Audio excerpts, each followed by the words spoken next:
सुप्रभात बच्चों, कैसे हैं आप सब। उम्मीद करती हूँ आप सब अच्छे होंगे। तो बच्चों, आज की कक्षा में हम पढ़ने वाले हैं अध्याय नंबर 14, जिसका शीर्षक है परस्पर बैर का कुफल। तो सबसे पहले हम देखेंगे बच्चों कि हमें यहाँ पे चित्र दिया गया है और इस चित्र के आधार पर हमसे कुछ प्रश्न पूछे गए हैं। तो सबसे पहला प्रश्न है, चित्र में किस प्रकार का दृश्य दिखाया गया है। तो हम यहाँ देख सकते हैं कि चित्र में दुर्घटना का दृश्य दिखाया गया है कि ऐसा लग रहा है कि जैसे यहाँ पे कोई परमाणु बम गिराया गया है किसी शहर पे और वहां के जो लोग हैं बहुत ज्यादा उनका नुकसान हो रहा है। तो हम यहाँ देख सकते हैं किसी युद्ध का चित्र दिखाया गया है। अगला प्रश्न है, अब तक कितने विश्व युद्ध हो चुके हैं। तो बच्चों, अब तक कुल 2 विश्व युद्ध हो चुके हैं। अगला प्रश्न है, क्या युद्ध में घायल हुए सभी लोगों का जीवन बचाया जा सकता है। तो ये बहुत मुश्किल होता है कि जब 2 देशों के बीच में युद्ध होता है तो उसमें जो घायल लोग होते हैं उन सभी को बचाना बहुत ज्यादा मुश्किल हो जाता है। अगला प्रश्न है, वर्तमान में युद्ध होने के क्या भयंकर परिणाम हो सकते हैं। तो अगर इस समय भयंकर युद्ध हो गया तो क्या हो सकता है, राजनीतिक नुकसान हो सकता है, आर्थिक नुकसान हो सकता है और सामाजिक नुकसान, पर्यावरणीय नुकसान, अलग अलग प्रकार के अलग अलग रूप में हमें नुकसान झेलने पड़ सकते हैं। अब अगला प्रश्न है, युद्ध रोकने के लिए क्या किया जा सकता है। अपने विचार व्यक्त कीजिए। तो आपको यहाँ पे बताना है कि आप लोग के क्या विचार हैं। अगर हमें 2 देशों के बीच के युद्ध को रोकना है तो हम क्या कर सकते हैं। आपसी सहमति से बात कर सकते हैं, शांतिपूर्ण बर्ताव कर सकते हैं, तभी हम इस युद्ध का कुछ ना कुछ हल निकाल पाते हैं। इसी के साथ हम अपने पाठ की ओर बढ़ते हैं। सबसे मैत्री रखने वाला संयमी सबका प्रिय होता है। रात्रि में वह मधुर निद्रा का आनंद प्राप्त करता है। धीरे धीरे उसके शत्रु भी उससे शत्रुता भूलकर प्रेम करने लगते हैं।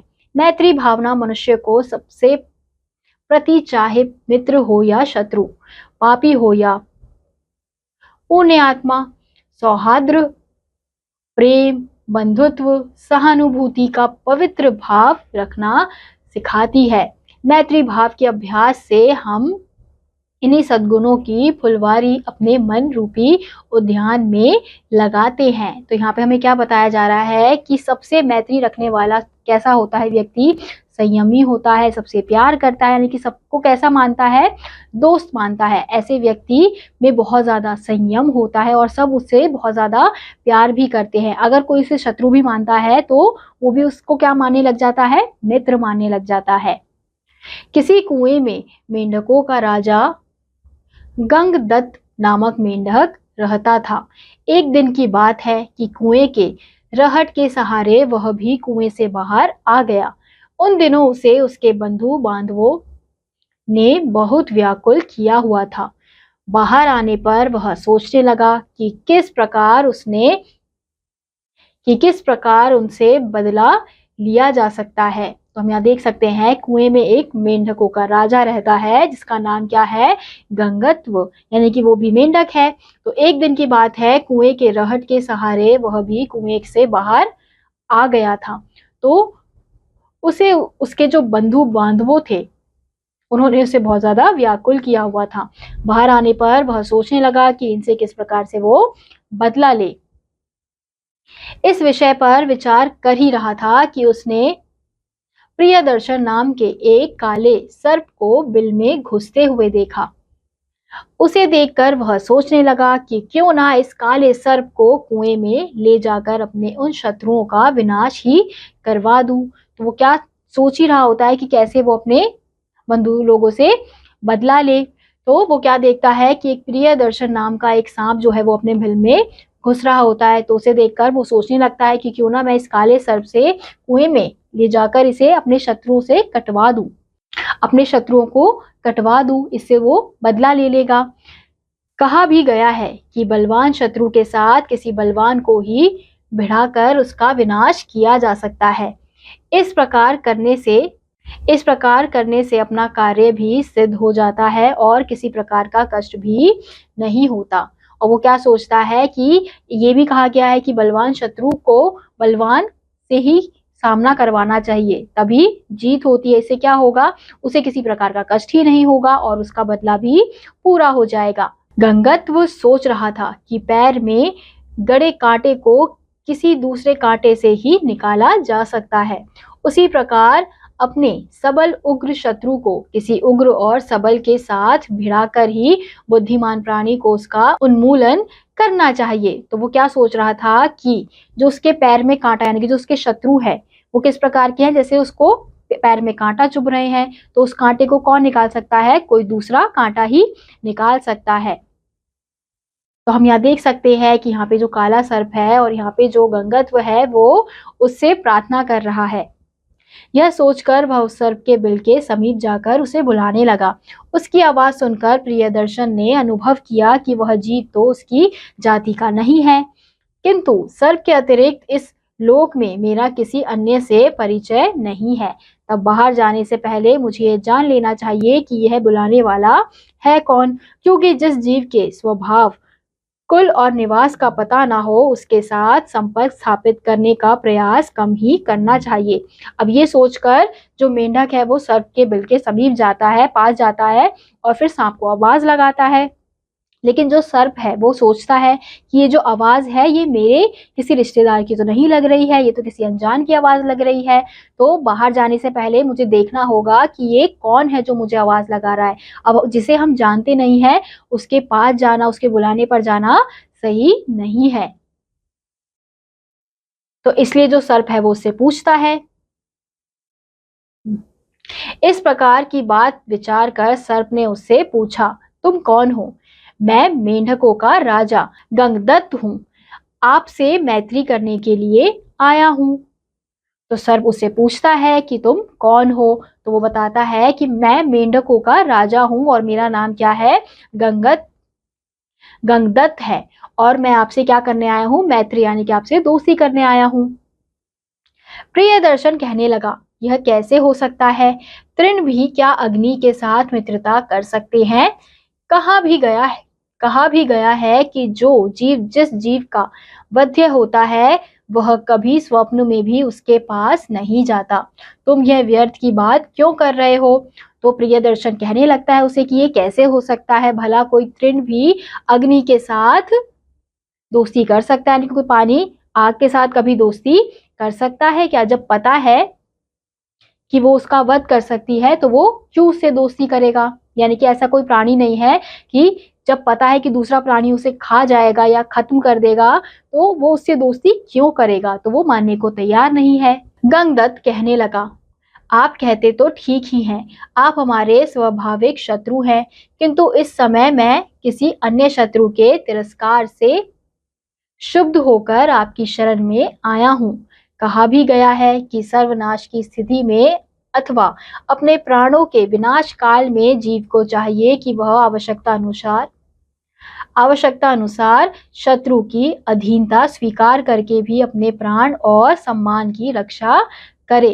तो वो गंगदत्त क्या कहता है कि आप बिल्कुल ठीक कह रहे हैं, आप हमारे शत्रु ही हैं, लेकिन मैं किसी और शत्रु से परेशान होकर आपके पास आया हूँ, आपके शरण में आया हूँ और मैं आपकी मदद चाहता हूँ।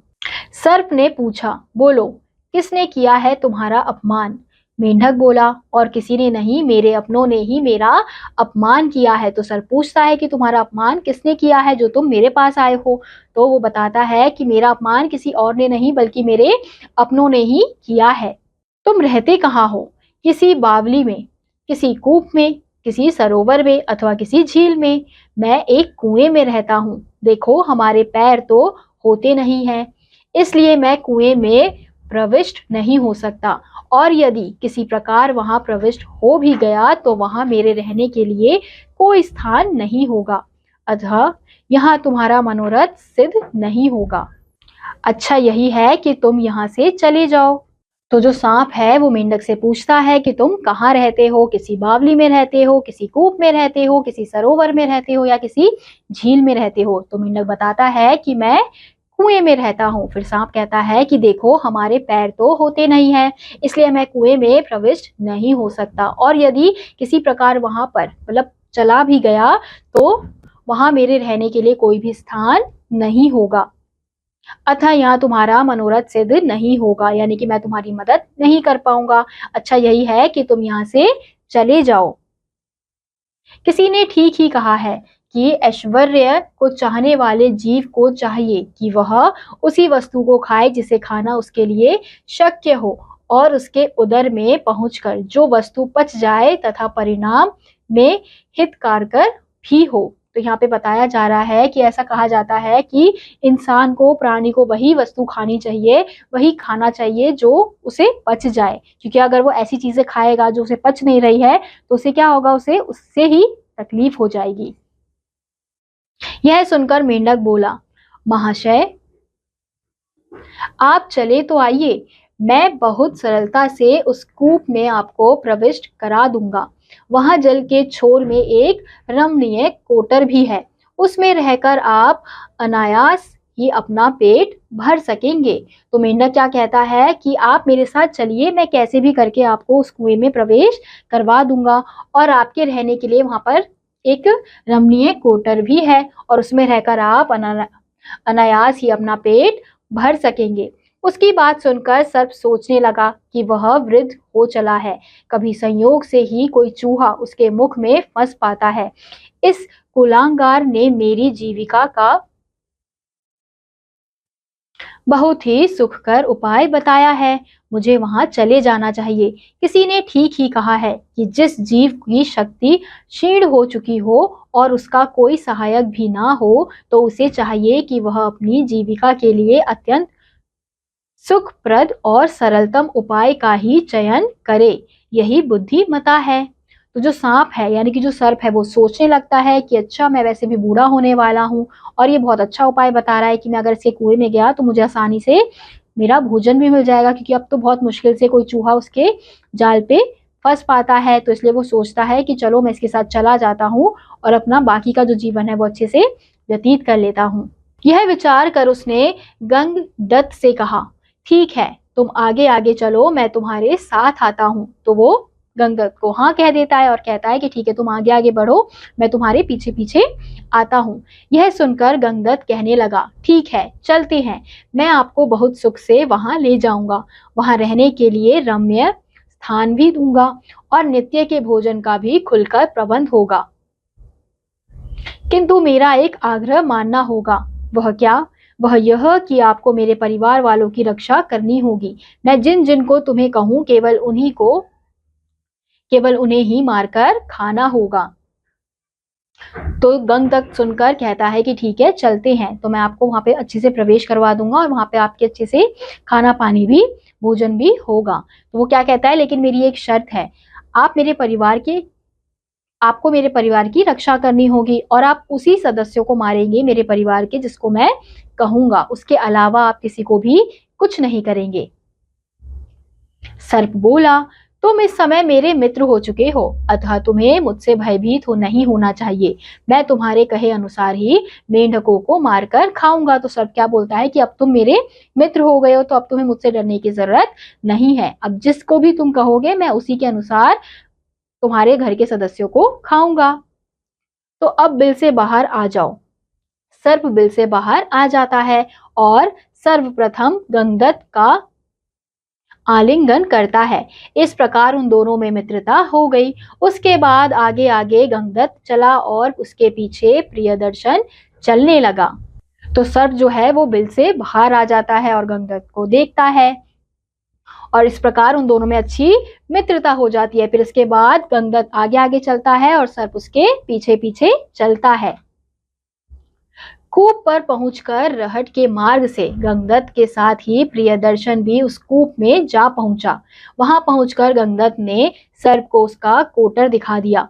जब वह कोटर में सुरक्षित पहुंच गया तो उसने अपने शत्रु मेंढकों को उसे दिखा दिया। अब कूट के पास दोनों ही पहुंच गए थे। फिर जो सांप है वो कूट के अंदर चला जाता है और फिर जैसे ही वो लोग कूट के पास जाते हैं तो गंगदत्त जो उसके शत्रु मेंढक होते हैं उनको दिखा देता है।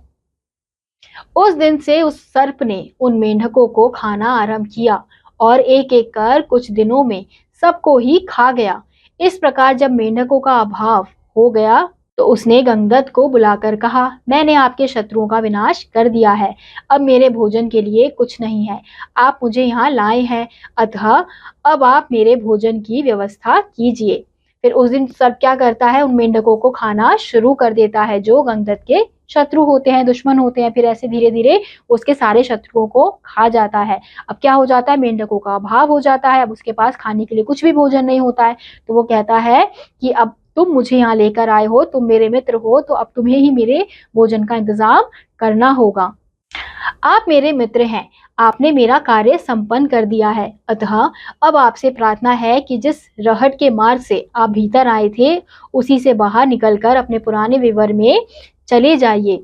तो गंगदत्त क्या कहता है कि आप मेरे मित्र हैं और आप मेरा कार्य संपन्न कर चुके हैं, तो अतः आप जिस रहट से यानी कि जिस रास्ते से आप अंदर आए थे, अब उसी रास्ते से आप वापस अपने बिल में चले जाइए। मित्र, यह बात तुमने सोच विचार कर नहीं कही है। अब मैं वहां किस प्रकार जा सकता हूँ? इतने दिनों में तो उस पर किसी अन्य ने अधिकार कर लिया होगा। मैं यही रहूंगा। अब अपने कुटुंब में से ही तुम्हें एक एक करके किसी ना किसी को मुझे खाने के लिए देना होगा। यदि ऐसा नहीं करोगे तो मैं सबको मारकर खा जाऊंगा। तो जो सर्प है, जो सांप है, वो क्या कहता है कि तुमने ये बात सोच विचार करके नहीं कही थी क्या? क्योंकि अब मैं वापस वहां पर कैसे जा सकता हूँ? अब तक तो वहां पर किसी ने और ने कब्जा कर लिया होगा। अब मैं वहां नहीं जा सकता हूँ। अब तुम्हें ही अपने किसी परिवार के सदस्यों को मुझे लाकर देना होगा और मैं उन्हें एक एक करके खाऊंगा। नहीं तो अगर तुमने मुझे नहीं लाके दिया तो मैं तुम सबको ही खा जाऊंगा। अब गंगदत्त को चिंता होने लगी। वह सोचने लगा कि उसने यह क्या कर डाला, क्यों वह इस सर्प को यहाँ लाया। अब यदि इसे मना करता हूँ तो यह सबको मार खा जाएगा, तो यह सबको मारकर खा जाएगा। किसी ने ठीक ही कहा है कि जो जीव अपने से अधिक बलवान को मित्र बनाता है वह अपने ही हाथ से विष पान करता है, इसमें संदेह नहीं। तो गंगदत्त को अब चिंता होने लगती है। वो सोचने लगता है कि मैं क्यों इस सांप को अपने कुएं में लेके आया, अपने स्थान में लेके आया। अब अगर मैं इसे मेंढक नहीं दूंगा तो ये एक एक करके हम सबको मारकर खा जाएगा। और फिर वो सोचता है कि किसी ने सही ही कहा है, अपने से किसी बलवान यानी कि अपने से किसी बलवान शक्तिशाली को अगर हम मित्र बनाते हैं तो इससे क्या होता है, वो किसके समान होता है कि हम विष पी रहे हैं। अंत में उसे एक एक कर अपने कुटुंब के सदस्यों को देना पड़ा। अवसर पाकर सर्प एक दो और को भी खा जाया करता था। इस प्रकार उसके कुटुंबी जनों को खाते हुए उस सर्प ने एक दिन गंगदत्त के पुत्र यमुना दत्त का ही भोजन कर लिया। गंगदत्त को जब इसकी सूचना मिली तो वह जोर जोर से विलाप करने लगा। जब वह किसी प्रकार शांत ना हुआ तो उसकी पत्नी ने उसे फटकारते हुए कहा, हे कुलक्षय कारक, अब इस प्रकार रोने से क्या लाभ? अपने कुल का तो तुम नाश कर ही चुके हो, किंतु अब भी समय है। अतः यदि चाहो तो अपने यहाँ से भागने और इसे मारने का उपाय कर सकते हो। इस प्रकार व्यर्थ में रोने से कोई कार्य सिद्ध नहीं होगा। अब क्या होने लगता है कि हारकर गंगदत्त को अपने कुटुंब यानी कि अपने परिवार के एक एक सदस्यों को देना पड़ता है सांप को। अब जो सांप होता है, जो गंगदत्त उनको देता है, जो मेंढक खाने के लिए देता है, वो तो खाता ही है। अगर उसे अवसर मिलता है तो वो एक दो को और खा लेता है। ऐसे कर करके उसने क्या किया, गंगदत्त का जो पुत्र था उसको भी खा लिया। तो जब उसे पता चलता है गंगदत्त को कि उसके पुत्र को भी सांप ने खा लिया है, तो ये सोचकर, ये सुनकर उसे बहुत ज्यादा बुरा लगता है। तो उसकी पत्नी क्या कहती है कि अब रोने से क्या फायदा है, तुम ही इसे लेकर आए हो, अब ये रो रो कर तुम समय जाया मत करो। अब इसे या तो मार कर या फिर यहाँ से भागने का रास्ता ढूंढो। अंत में जब केवल गंगदत्त ही रह गया तो उसे पास बुलाकर सर्प ने कहा, गंगदत्त, मुझे बहुत भूख लगी है, यहाँ खाने को कुछ भी नहीं है, तो मुझे बुलाकर लाए थे, इसलिए मेरे खाने की व्यवस्था करो। अब अंत में कौन रह गया था, केवल गंगदत्त ही उसके सदस्यों में से रह गया था। तो जो सांप है वो उसे पास बुलाता है और कहता है कि गंगदत्त, अब मुझे बहुत भूख लग रही है और तुम ही मुझे यहाँ लेकर आए हो, तो अब तुम ही मेरे भोजन की व्यवस्था करो। गंगदत्त बोला, मेरे रहते आपको किसी प्रकार की चिंता नहीं करनी चाहिए। यदि आप मुझे बाहर जाने की अनुमति दें तो मैं अन्य स्थानों में मेंढकों को यहाँ लाकर आपके भोजन की व्यवस्था कर सकता हूँ। तो गंधर्व क्या बोलता है कि मेरे रहते हुए आपको किसी भी प्रकार की चिंता करने की जरूरत नहीं है। अब आप मुझे इजाजत दे तो मैं बाहर जाकर, कुएं से बाहर निकलकर और मेंढकों को यहाँ पर ला सकता हूँ। ठीक है, ऐसा ही करो, सर्प ने कहा। उसकी अनुमति पाकर मेंढक रहट पर चढ़कर अनेक देवी देवताओं की मनौती मनाता हुआ कुएं से बाहर आ गया। प्रियदर्शन उसके लौटने की आशा में वहीं उसकी प्रतीक्षा करता रहा। अब जैसे ही सर्प ने उसे अनुमति दे दी तो वो कुएं के बाहर आ गया और जो प्रियदर्शन है वो उसका इंतजार करते रहा। जब गंगदत्त लौटकर नहीं आया तो प्रियदर्शन समीप ही रहने वाली गोह के पास गया और उससे विनती करने लगा कि वह किसी प्रकार बाहर जाकर गंगदत्त को ढूंढ कर ले आए। उसने कहा कि उसे वह बता दे कि यदि मेंढक ना मिले तो भी चिंता की बात नहीं, किंतु उसके बिना उसका यहाँ मन नहीं लग रहा है। वह धर्म को साक्षी बनाकर कह सकता है कि वह गंगदत्त का वध नहीं करेगा। तो जब गंगदत्त नहीं लौटता है तो प्रियदर्शन समीप ही रहने वाली गोह के पास जाता है और उससे कहता है कि बाहर जाके गंगदत्त को ये खबर दे दे कि अगर उसे मेंढक नहीं मिल रहे हैं तो उसे घबराने की जरूरत नहीं है, वो वापस यहाँ लौटकर आ सकता है, मैं उसे नहीं खाऊंगा। गो बाहर गई और निकट ही उसे गंगदत्त मिल भी गया। उसके पास जाकर उसने कहा, गंगदत्त, तुम्हारा मित्र प्रियदर्शन तुम्हारी प्रतीक्षा कर रहा है। उसने धर्म को साक्षी मानकर कहा है कि वह तुम्हारा किसी प्रकार भी अनिष्ट नहीं करेगा, अतः शीघ्र चलो। तो गो बाहर आ जाती है तो निकट ही उसे गंगदत्त मिल जाता है। तो वो जो सर्प ने उसे बोला होता है वही कहती है कि उसने धर्म को साक्षी मानकर कहा है कि वो तुम्हारा वध नहीं करेगा। गो की बात सुनकर गंगदत्त कहने लगा, गो, भूखा जीव कौन सा पाप नहीं कर सकता। नीच प्राणी तो स्वभावतया ही कठोर होते हैं। तुम जाकर उस प्रियदर्शन से कह देना कि एक बार कुएं से निकल जाने के बाद गंगदत्त अब पुनः उस कूप में नहीं आएगा। और प्रियदर्शन कुएं के कोटर में उसकी बाट जोहता रहा। तो गोह की बात सुनकर गंगदत्त क्या कहता है कि जो भूखा प्राणी होता है, भूखा जीव होता है, वो कुछ भी पाप कर सकता है। तो उसे यकीन नहीं था कि जो सर्प है वो उसे नहीं खाएगा। उसे यकीन होता है कि जैसे ही वो कुएं में जाएगा तो वो भी उसे खा लेगा। तो क्योंकि उसे पता होता है कि वो वैसे ही बहुत पाप कर चुका है, तो इसलिए वो कहता है कि चाहे जो भी हो जाए वो वापस उस कुएं में नहीं जाएगा। और जो प्रियदर्शन होता है वो कुएं में उसकी प्रतीक्षा ही करता रह जाता है। तो बच्चों, इसी के साथ आज का यह अध्याय यहीं समाप्त होता है। उम्मीद करती हूँ आपको यह अध्याय समझ आया होगा। मैं आपसे मिलूंगी अगली कक्षा में। तब तक के लिए आप सभी बच्चे पढ़ते रहिए और खुश रहिए। बाय।